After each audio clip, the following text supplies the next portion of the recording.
The FBI raid of Mar-a-Lago uncovered countless stolen classified documents, but new reporting indicates that even more might have been discovered if they hadn't been hidden in locked documents or secret rooms at Mar-a-Lago.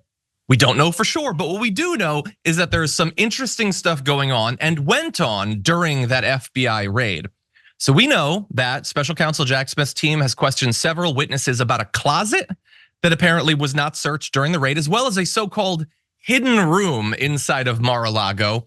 And that's, I mean, you hear hidden room in Mar-a-Lago and you just think the craziest things. I don't know what immediately leaps to mind for you, but for me, not good. Wouldn't want to go in there and think that it should be aired out occasionally.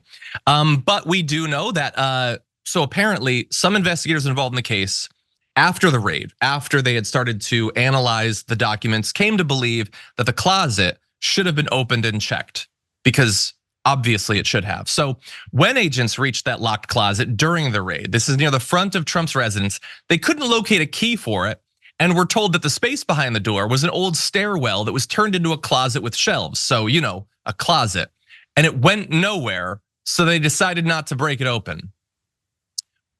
What? You couldn't find the key, so what are you gonna do? Notably, in American history, when law enforcement has met a locked door, they've just turned around and gone back to the station. That's what they always, what else are you supposed to do? I mean, the door is locked, everyone.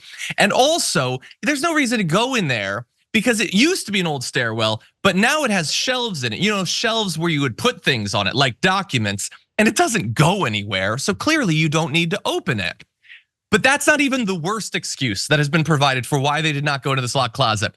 Sources also told ABC News the FBI agents didn't do more, in part because they felt like they had been at Mar-a-Lago long enough. Oh, I didn't know that it was lunchtime. I didn't know that you were getting bored with the presidential raid. You know, you can do 2 hours, maybe 3, but at a certain point, you just get tired and you just need to move on and leave the locked rooms uninvestigated. Anyway, apparently, by the way, that closet's lock had been changed. We found out in reporting afterward while his attorney was in Mar-a-Lago's basement. So you might recall this, we reported at the time. Trump told, or his legal team told them to go down there to this room to search for classified documents. And while that was being done, they suddenly decided that this closet needed to be locked. And that's the closet that the FBI didn't have time or just energy to search. We have more. We haven't even gotten to the hidden room. But Brett, what do you think about this closet? Just all the different literary figures that the police seem to be over the course of this investigation. Like, they're ants. Basically, it's like, well, that doesn't make sense to me, but you are very small. Like, I don't but it is, but we have more to investigate, but we have been here a while. Like, sir, that is 2 statements back to back, yes. And most logical conclusions are a statement followed by a conclusion, but those are not connected by logic. There's also the like, well, it's locked, so we can't go in. Like, isn't that what the warrant is for? Like, you can, what are you, a vampire that he needs to like invite you across the threshold?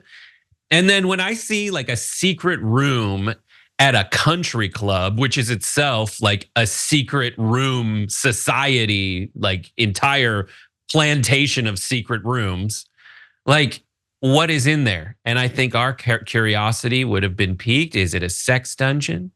Is it a pudding dungeon? Like, if it's Donald Trump, is it just where he keeps all his like Big Macs and pudding? Or is it just an actual dungeon? Is it is it like Robert Kraft's escape hatch? Like, I don't know. And there are many options, but it's just like, I think it's that the last thing is like, I feel like if I was a police officer, I would have had, there's this Jewish phrase called dayenu, it would have been enough. We got out of it, would have been enough. And like, I think they just got to like the toilet cache of documents and were like, would have been enough. And then that's when they got, they're like, I don't want to be presumptuous and go into the sex and pudding dungeon. So I'm just gonna cut my gains and leave. I have to say, because we're a responsible journalistic outlet, we do not know that this was a pudding dungeon. we can assume that it was a dungeon of some form, but we don't know specifically about the pudding. But anyway, by the way, there's some defense in the chat of the cops in this case. Occam's Taser says Chief Wiggum was conducting the raid, and I think he did his best, honestly. But anyway, let's turn now from the closet, where how do you not kick open the closet, man? Is that fireable? That's why you join the force, is to kick in closets. Yeah. All I want to do is kick in a closet, particularly Mar-a-Lago closets. And by the way, if the door is locked, what are you gonna do? Stops you from getting in the closet. Why didn't Trump think of that with the front door?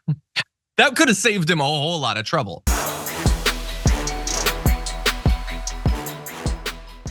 For more political news, breakdowns, interviews, stories of activism, and me trying my hardest to care about the occasional big celebrity news story, subscribe to our YouTube channel at youtube.com/thedamagereport. And you can ring the bell wherever it is so you don't miss anything.